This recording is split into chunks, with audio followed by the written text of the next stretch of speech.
As an indication that the solar industry has finally come of age, a variety of federal and state agencies are trying to impose their own unique brand of regulation on the industry, an industry that's going to dominate the economic activity of the world for the next several decades. I'm Jay Warmke with Blue Rock Station, and this is the news from the solar industry for the week of October 3rd.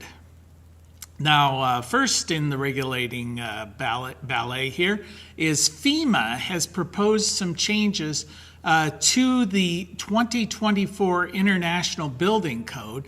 Now, what they're doing is requesting that the classification for ground-mounted solar be changed. So currently, the ground-mounted solar recommendation is Category 1. And Category 1 is a fairly low-risk category for building and structural requirements. It's on par with temporary storage facilities, agricultural storage facilities, anything that doesn't have human habitation and is not considered vital to the ongoing civilization, let's say. They want to increase this to Category 4.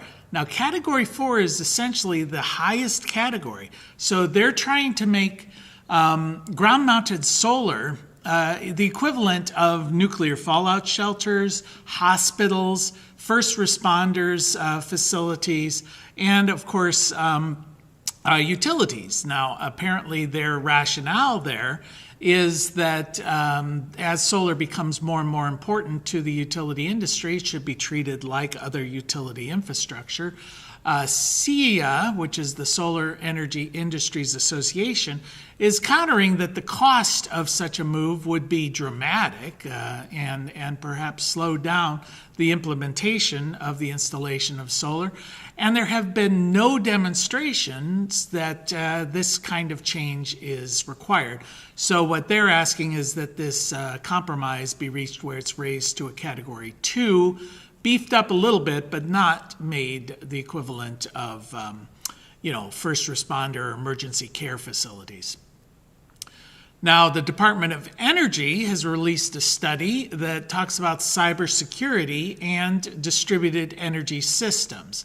What they're saying in this study is that currently it's not a big concern, but as the industry grows and as more and more of our electrical and our transportation is dependent upon electricity that's generated through distributed energy resources, that this will become a bigger and bigger issue. And of course, they're recommending that this be looked at from the ground up. In fact, they're calling it cyber by design. Currently, there are about 90 gigawatts of solar installed nationwide, representing about 3 million systems.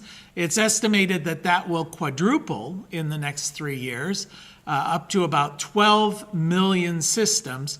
And each of these is connected somehow through a communication device and quite susceptible to hacking.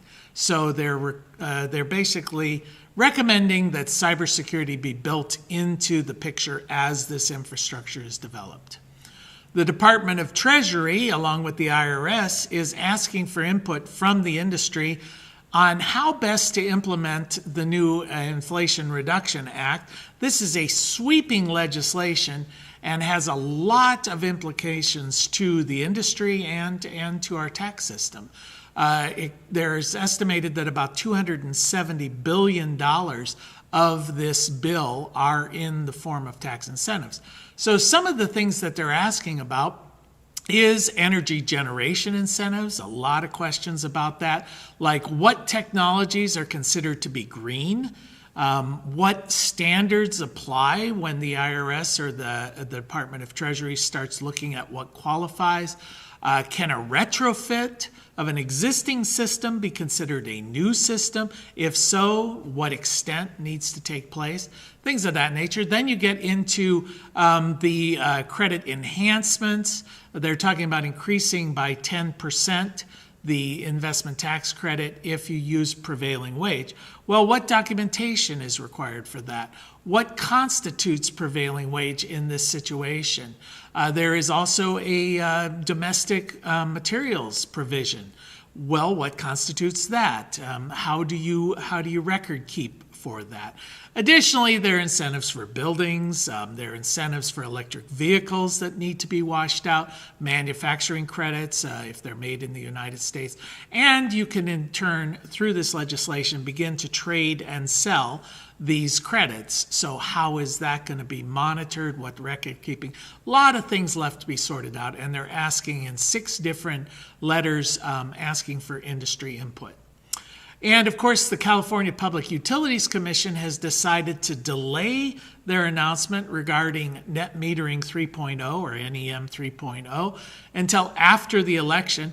Now, they had announced before that there would be sweeping changes, essentially gutting the net metering provisions of that state. It was met with tremendous protest. It was delayed until September 30th. Now, internal emails from the CPUC indicate that they're going to push it beyond the election because they did not want political backlash for, I think there may be signaling how they're going to rule on this. We'll see. Currently, this is kind of a battleground between utilities, the entrenched interests of utilities, and an emerging industry of distributed energy. So we'll see how this plays out. This is the first battleground. Currently in the state of California, solar employs about 60,000 people. And that's the news from the solar industry for this week. We'll see you next week.